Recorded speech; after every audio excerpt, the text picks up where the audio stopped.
Once, upon a midnight dreary, while I pondered weak and weary over many a quaint and curious volume of forgotten lore, while I nodded, nearly napping, suddenly there came a tapping, as if someone gently rapping at my chamber door.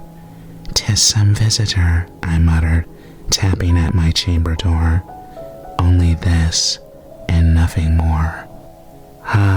Distinctly I remember it was in the bleak December, and each separate dying ember wrought its ghost upon the floor. Eagerly I wished the morrow, vainly I had sought to borrow from my book surcease of sorrow, sorrow for the lost Lenore, for the rare and radiant maiden whom the angels name Lenore, nameless here forevermore. And the silken, sad, uncertain rustling of each purple curtain filled me with fantastic terrors never felt before, so that now, to still the beating of my heart, I stood repeating, "'Tis some visitor, entreating entrance at my chamber door. Some late visitor, entreating entrance at my chamber door. This it is, and nothing more." Presently, my soul grew stronger, hesitating then no longer.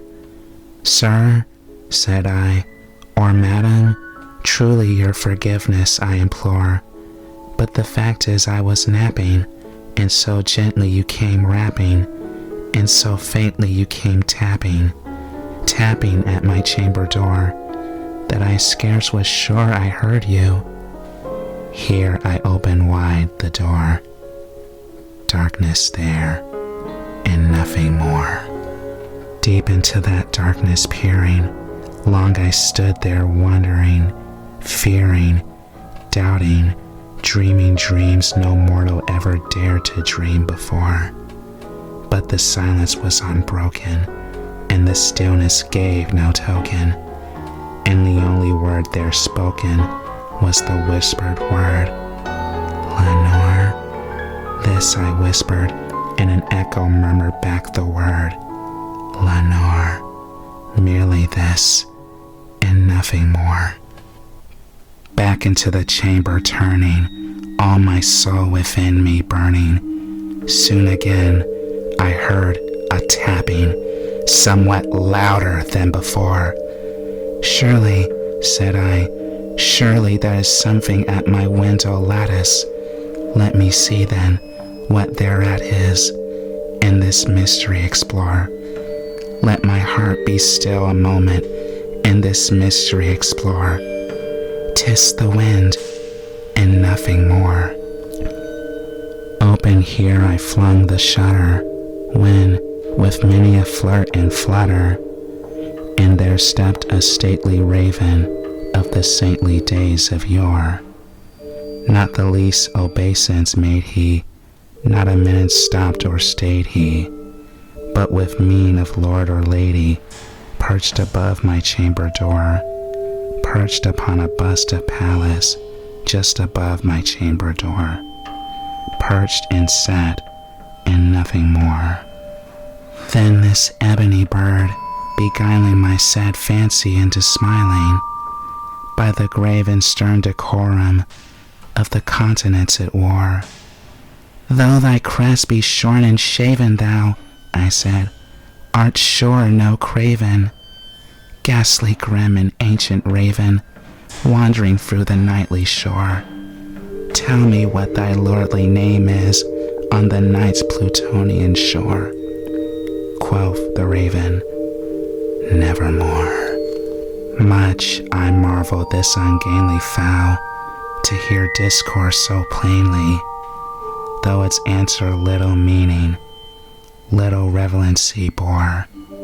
For we cannot help agreeing that no living human being ever yet was blessed with seeing bird above his chamber door, bird or beast upon the sculptured bust above his chamber door, with such name as Nevermore. But the raven, sitting lonely on the placid bus, spoke only that one word, as if his soul in that one word he did outpour.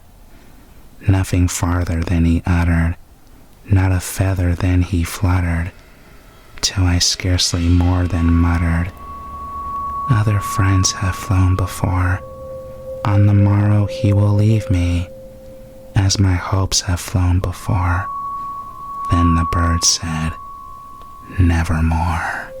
Startled at the stillness broken by reply so aptly spoken, doubtless, said I, what it utters is its only stock and store, caught from some unhappy master, whom unmerciful disaster followed faster till his songs one burden bore, till the dirges of his hope that melancholy burden bore, of nevermore.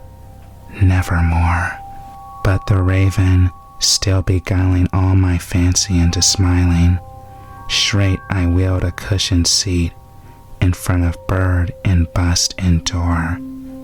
Then, upon the velvet sinking, I betook myself to linking fancy unto fancying, thinking what this ominous bird of yore, what this grim, ungainly, ghastly, gaunt and ominous bird of yore meant in croaking, Nevermore.